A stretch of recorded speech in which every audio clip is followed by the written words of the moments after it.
And now, around the world and around the corner, it's the David Bowers Awards, bringing the best in indie music to millions of listeners worldwide with your host, the David Bowers.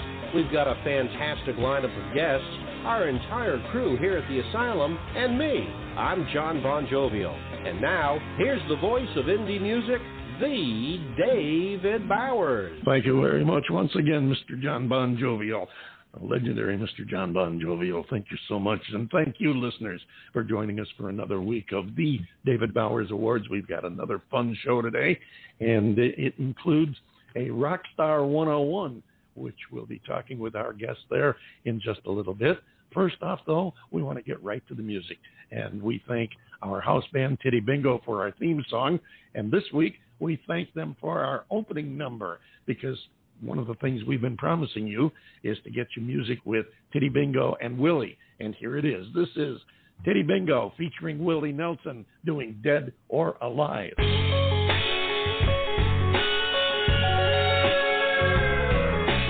Jesse was an outlaw, killing on the run, slept with one eye open, finger on his gun. Sheriff seen better years known Jesse as a kid. I'll track him down to hell and back. Damn sure bring him in. Jesse ran to Mexico. The ride was hard. Walked in a cantina. Senoritas at the bar. Sheriff's voice moved through the bar. Jesse, lay down your gun. I'll bring him in alive. Don't make me kill you, son. Jesse knew he'd surely hang for all the wrong he'd done. He smiled. He said, I'll kill you here, old man, or the street. Either one. Dead or alive. Dead or alive. Just another outlaw. Dead or alive.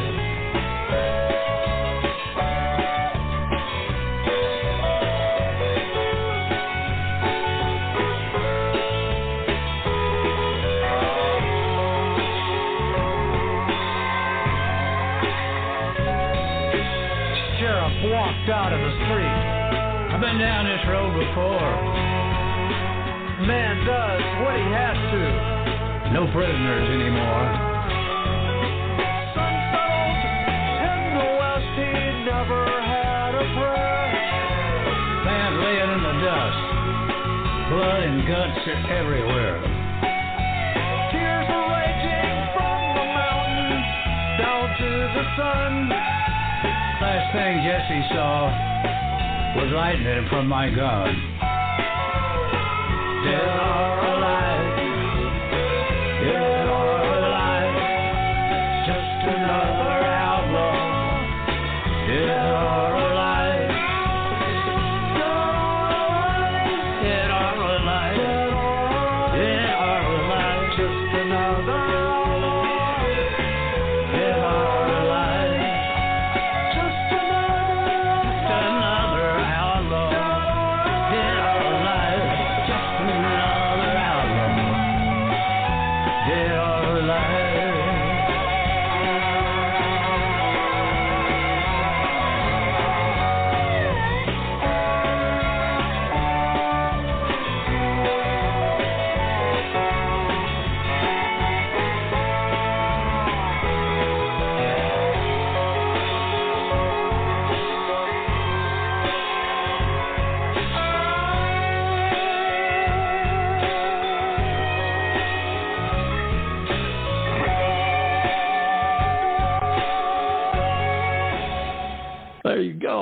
There they go. That's Titty Bingo with Willie Nelson. It's called Dead or Alive. It's out right now. You've got to get your copy of that one, because this is kind of a collector's item. We've been waiting. How long, John Bon Jovi, have we been waiting to get a new track from Titty Bingo with Willie?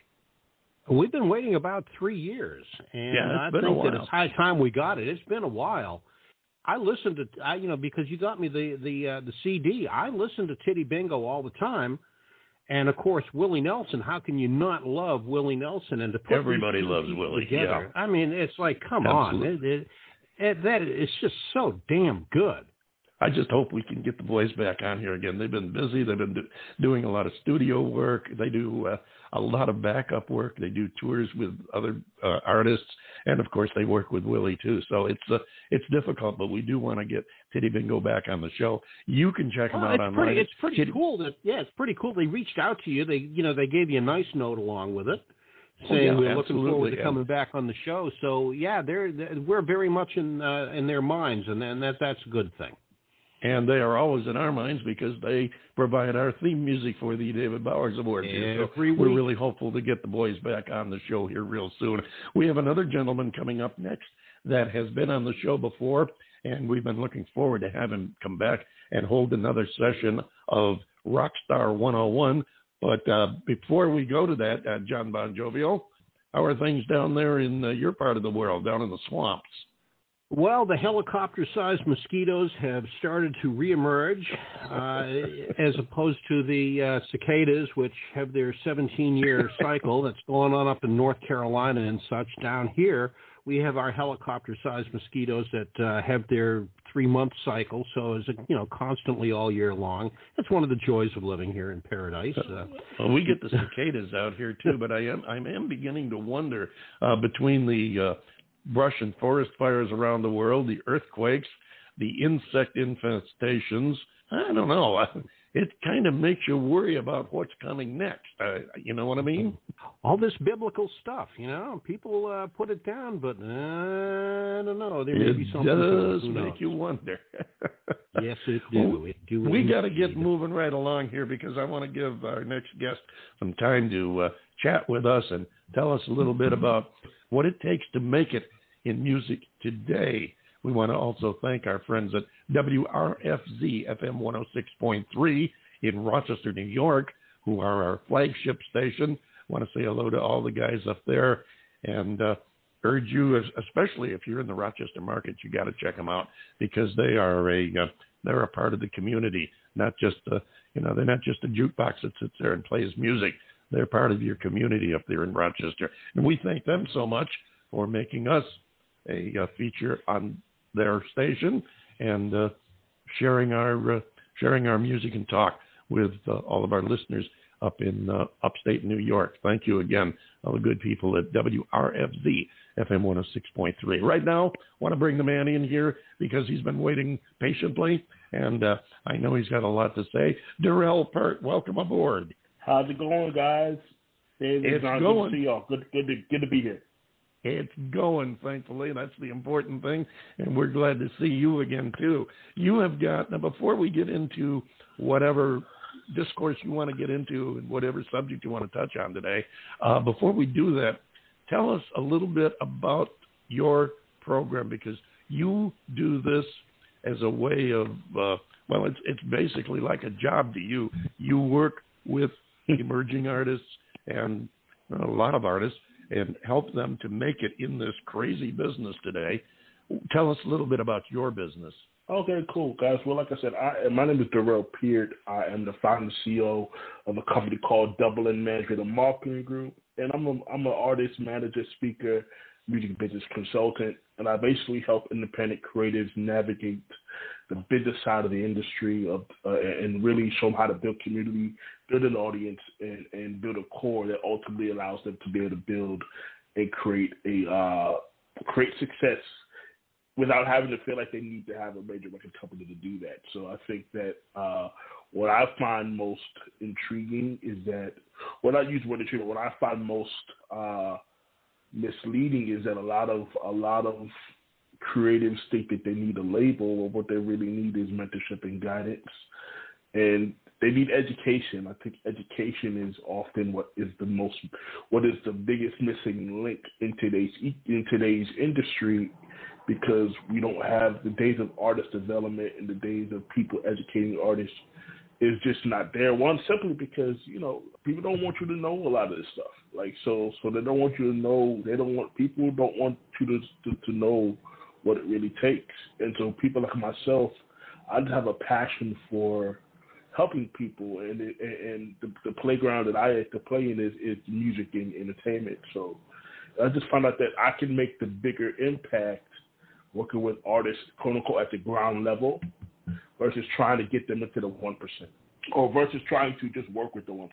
A major ask. What I'm saying. Gotcha. And that's one of the reasons we do what we do, and that is trying to help these emerging independent artists and give them at least one more stage to play on and a few new listeners to play to. And the point you made there that has been a recurring one that we have found, I know I've talked to many artists since I've been doing this show, and, when we talk about this business we call music in the industry and how it's changed over the years and what it's like today, one of the things that I have made sure that I have stressed to them is to remember it's not called the music business because it's a game. It's called the music business because it is a business rather. And I think it's important for these artists, if they're going to make a career out of it, that they remember to learn the business side of the business too. I totally agree. I think the music business, because here's what I tell people, guys. It's three things, right? You have the music industry, you have the music business, and you have the business of music. So if we quickly break that down, what does that mean, right? The music industry is basically, you have influencers and tastemakers and people who, quote unquote, make up the industry of music, right?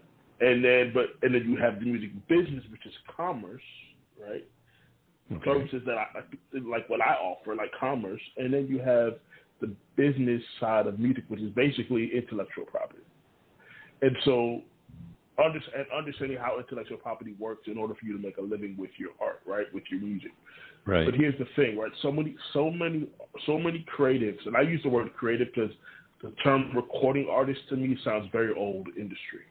Gotcha. You will never hear me ever. You very rarely ever hear me say the term recording artist. It just doesn't exist anymore.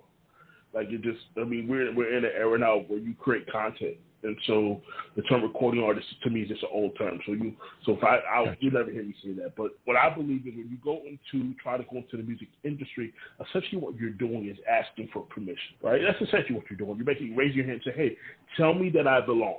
Tell me that I'm good enough to come to your party.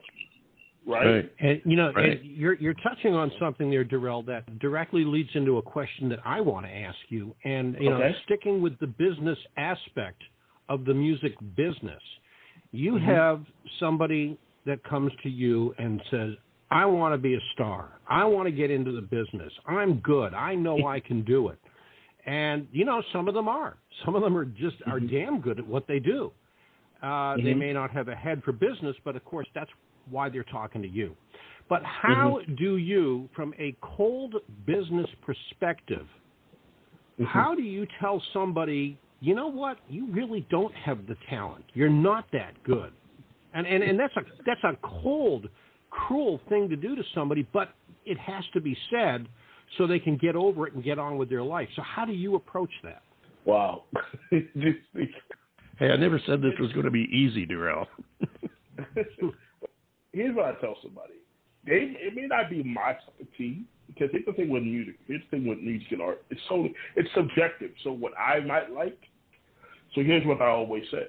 You can find an audience in your niche, because you have some people out who are doing super, super niche stuff that isn't maybe commercially viable, but if you can find a niche, you can find an audience that's going to support it, who am I to tell you whether you're good enough or not?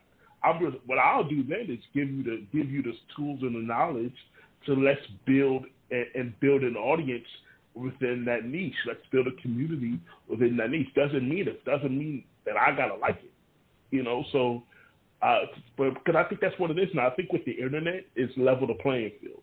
And when the days of the record label was driving success, the reason why you had to go through the record label is because they're the only ones that had access to promotion and marketing and distribution and things like that. Now we have all those tools ourselves available to ourselves, and it doesn't really cost that much money to distribute music anymore, right? So to traditional DIY artists. So it's really now about, can you find an audience and and build a supporter base and community. So I think if you're able to do that, doesn't really